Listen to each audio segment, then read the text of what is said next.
Bonjour, chers frères et sœurs. Je veux m'excuser d'abord pour mon français qui n'est pas terrible. C'est un grand plaisir pour moi de partager ma foi et mon amour à Jésus avec vous ce matin. Et je veux vous dire que mon témoignage ce matin, c'était un choix pour moi. Et je veux remercier les anciens de l'Église à ce propos-là parce que ils pensaient à moi avant que je serais gêné en donnant ce témoignage pour la première fois. Mais je veux vous dire que il y a quelque chose qui est au fond de moi, il y a un désir qui est au fond de moi qui me dépasse de dire à tout le monde et de montrer à tout le monde ce que je vis maintenant et tout ce que le Seigneur Jésus a fait dans ma vie, tous les changements que j'ai eu dans ma vie. Je n'ai que 14 mois ici en France et je suis fils d'une famille musulmane pratiquante. Mon père est enseignant de la langue arabe et de l'éducation islamique. Et en même temps, il est imam au Maroc. C'est lui qui dirige la prière dans une des mosquées de ma ville natale. J'ai eu une éducation purement islamique, avec tout ce que le mot veut dire. Purement islamique, nous pratiquons nous lisons le Coran le matin comme le soir. Depuis que j'étais là-bas au Maroc, quand j'étais musulman, j'avais plein de questions que j'avais dans ma tête. Mais chaque fois quand je pense à ça, je dis, bon, c'est Satan qui essaie de me perturber, ou de m'éloigner de Dieu, de l'islam. Et chaque fois quand je cherchais des questions, surtout avec mon père, j'avais plein de fois qu'il était en colère avec moi. Surtout quand j'étais jeune, à l'âge de 15 ans, 16 ans. Mais quand je pense maintenant à toutes ces questions que j'avais dans ma tête quand j'étais jeune, j'étais sûr que c'est là où le Seigneur est venu pour me chercher. J'avais plein de questions dans ma tête, plein de questions. Surtout questions de cette nature avec le Dieu que j'avais dans l'islam. C'était une relation du maître et d'esclave, c'est tout. J'ai compté beaucoup sur mes œuvres. Et c'est l'enseignement que j'ai eu de mon père, tant qu'il est musulman, tant qu'imam. Ça veut dire que il faut faire du bien pour gagner l'amour de Dieu, pour aller du paradis. Ça veut dire que l'amour de Dieu dépend de tes œuvres. Mais bon, j'essaie de faire du bien à moi, de moi. Mais dès que je tombe dans le péché, n'importe quel péché, un petit péché, tout est fini. Ça veut dire, c'est rien, le Dieu, c'est bon, c'est éloigné. J'avais des questions comme ça, mais après que je me suis demandé, je me suis dit, mais est-ce que je peux être parfait? Est-ce que je peux vivre toute ma vie sans commettre du péché? Bien sûr que non. Mais si je peux être parfait 100%, ça veut dire que je suis en égalité avec Dieu. Et même dans l'éducation islamique, dans les principes de l'islam, il dit que personne n'est parfait, seul Dieu. Et puisqu'on nous demande d'être parfait, ça veut dire qu'on est en égalité avec Dieu. J'avais plein de questions comme ça. Tout ça a duré jusqu'à l'année dernière, juste avant de venir en France. Ou bien, il y a 2 ans. Un an avant que je vienne en France, il y a mon frère qui est rentré au Maroc. Et je veux dire que mon frère, il s'est converti depuis 10 ans maintenant. Il est rentré au Maroc. Mais j'ai vu, sa discussion avec moi, elle est complètement changée. Il est venu pour le but de me parler, surtout moi, de me parler de ça, Et chaque fois, je me rappelle bien, quand il a discuté avec moi, c'était horrible pour moi de parler de ça, de Jésus, de la Bible, c'était quelque chose de... Mais je me rappelle bien, j'étais beaucoup en colère avec lui, j'étais dur avec lui. Et quand je pense à ces discussions-là, franchement, j'ai la honte quand je pense à tout ça. Je voulais même pas l'écouter, même pas entendre. Mais c'est quelque chose qui je sais pas, c'est l'éducation islamique qui nous pousse à ça. On ne rentre même pas dans la discussion.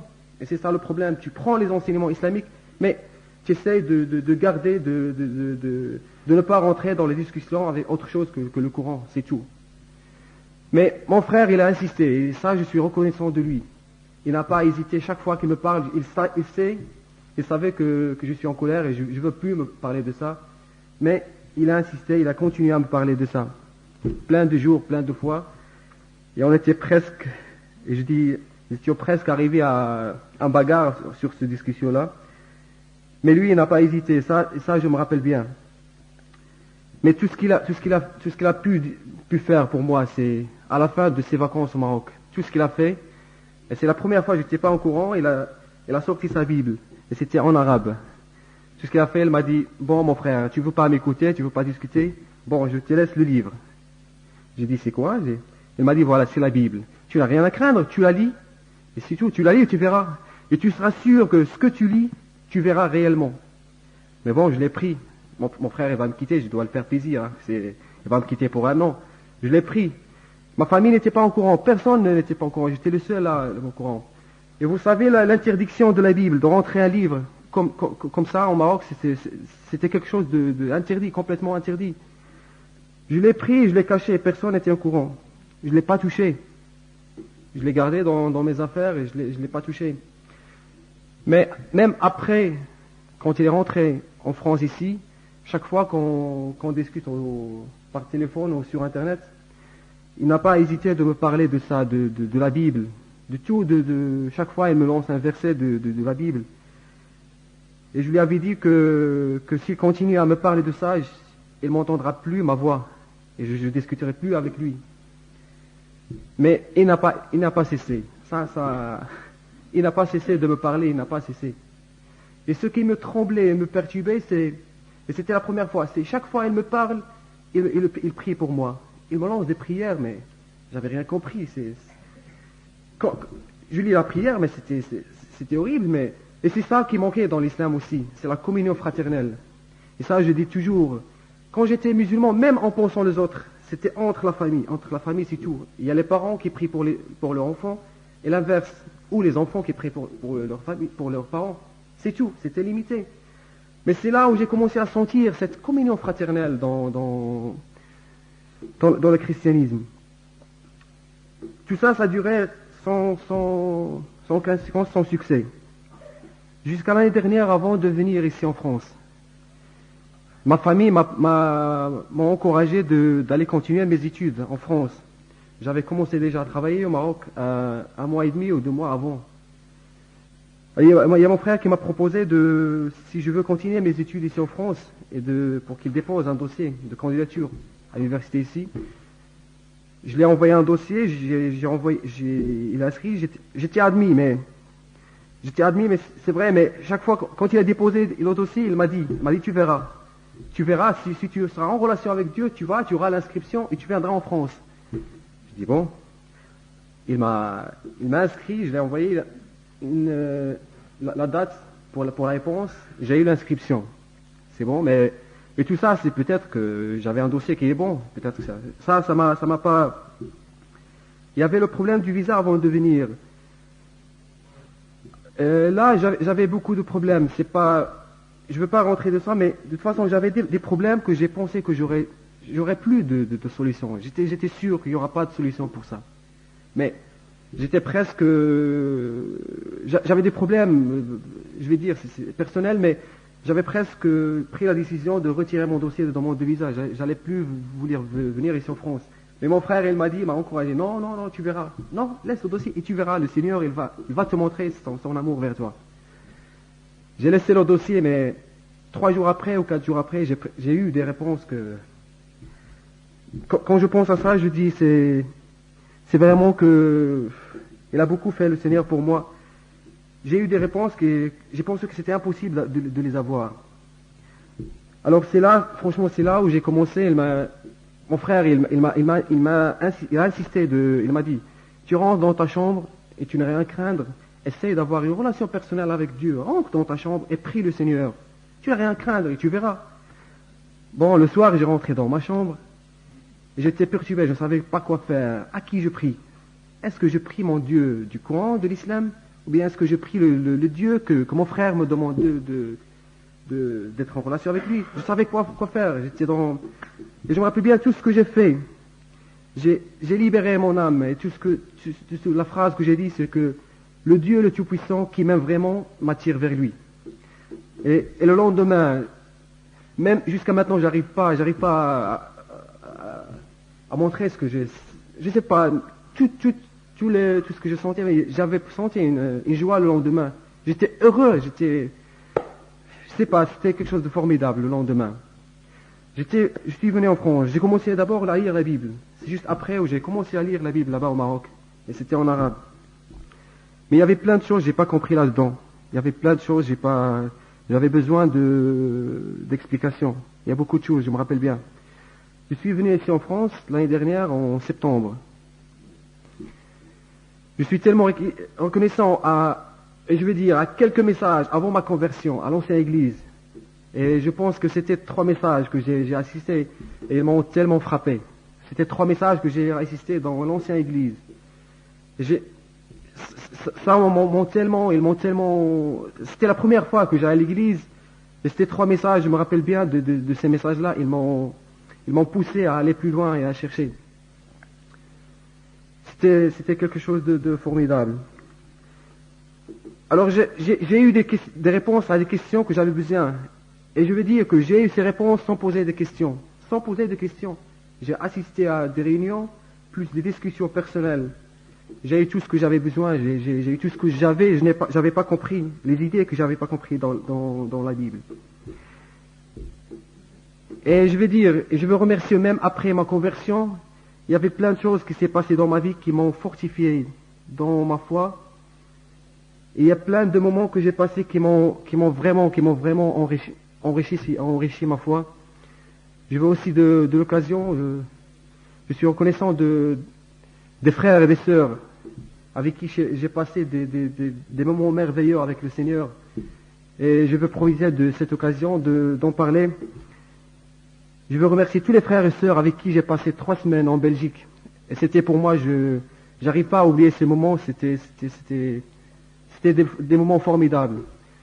Et ces 3 semaines, on a dû travailler avec le Seigneur. Et je veux profiter de l'occasion de remercier 2 de ces personnes-là qui sont venues de l'Angleterre et de Lille, spécialement pour mon baptême. Et leur présence m'a tellement touché. Je suis tellement reconnaissant. Merci. Et je peux vous dire maintenant que, avec plein de joie et une joie qui me dépasse, que j'ai trouvé mon Sauveur et mon Seigneur. Et je regrette tout le temps que j'ai passé loin de lui, loin de son amour et loin de ce paix que je vis maintenant. Quand je passe à toute ma vie que j'ai passé loin de lui, je suis vraiment triste à tout le temps que je dis pas perdu, mais vraiment j'étais loin de lui, mais je suis content que je suis né à nouveau et que je vis une nouvelle vie avec le Seigneur. Et c'est ça l'important, je suis tellement heureux que je vis avec Jésus maintenant. Et je veux vous dire que il y a beaucoup de choses dont j'ai besoin beaucoup de vos prières, et je compte beaucoup de vos prières. Il y a la première chose que je pense tout le temps, presque tout le temps, c'est le témoignage devant ma famille. Ma famille, ils ne savent pas que je suis chrétien pour le moment. Je suis le plus petit de la famille, et c'est moi qui ai eu la vraie éducation avec eux. C'est moi qui ai resté avec eux jusqu'à l'année dernière, et j'ai eu l'éducation islamique. Ils ont tout fait pour moi, dans mes études, dans ma vie. Ils m'ont toujours soutenu. Mais là, il y a une forte chance. Il y a une forte chance, mais ce qui est sûr, je pense que ma mère, elle viendra en Noël ici en France. Et je me prépare pour témoigner devant elle, ce qui est pas évident. C'est quelque chose surtout quand je téléphone à eux, chaque fois, ils me demandent, est-ce que tu fais la prière toujours? Est-ce que ça va? Est-ce que tu fais ça? Je ne sais pas quoi faire, mais j'ai besoin de vos prières sur ce sujet-là. Je compte beaucoup sur ces prières au niveau de mon témoignage à l'université, avec mes amis là-bas, surtout les musulmans. Il y a 2 ou 3 semaines que j'ai témoigné devant un ami à moi, avec qui je passe presque tout le temps, l'année dernière et cette année. Et j'ai pas pu résister. Chaque fois, il me parle de l'islam, du Coran, du Ramadan. J'ai pas pu résister. Il y a 2 semaines, quand j'étais dans ma voiture avec moi, elle me parlait du Ramadan et du Coran, et j'ai pas pu résister. J'ai pris ma Bible, je lui avais demandé, j'ai dit, Ahmed, il s'appelle Ahmed, il dit, Ahmed, je lis pas le Coran maintenant, je suis pas musulman, je suis chrétien. Il était bouche bée, tout ce qu'il a fait, il a sorti de la voiture, il a fermé. Il a complètement changé avec moi. Mais le problème, c'est qu'on fait le TP, on fait les travaux pratiques ensemble. Elle ne me parle plus. Je dis, Ahmed, pourquoi tu vas discuter avec moi? Elle m'a dit, ne me parle plus. Voilà, c'est fini. Ne me parle plus maintenant. On fait le TP. Elle ne m'invite plus. Voilà, si vous, on buvait du café avant. Mais cette semaine, j'ai eu et ça m'a tellement touché. Cette semaine, j'ai eu un changement à lui. Et j'ai eu on a eu une discussion, je dis pas qu'il est revenu 100% comme il était avant, mais ça va, on a bu du café ensemble, quand on était avant. Voilà, de toute façon, il y a un signe ça encourage pour lui ramener à la discussion. J'ai bien voulu l'inviter à mon baptême, mais bon, j'ai pensé que ça va l'éloigner de moi. Parce que je compte beaucoup sur cette discussion. Je suis content de l'avoir ici, envie de discuter avec moi. J'ai besoin de vos prières pour mon frère. Et je peux le dire dès maintenant, et je le répète toujours, tout ce que je vis maintenant, premièrement, c'est grâce à mon frère. Quand je pense à tout ce qu'il a fait pour moi, il a beaucoup insisté, malgré que j'étais en colère vers lui, mais il a insisté. Alors c'est lui qui m'a poussé premièrement à lire la Bible. C'est grâce à lui. C'est grâce au Seigneur qui l'a utilisé, bien sûr. Voilà, c'était un grand plaisir pour moi de partager ma foi avec vous. Et croyez-moi que c'est, malgré toutes les difficultés qu'on peut sentir, mais il y a quelque chose au fond de moi de dire à tout le monde ce que je vis, et ce que le Seigneur a fait dans ma vie. Voilà, merci.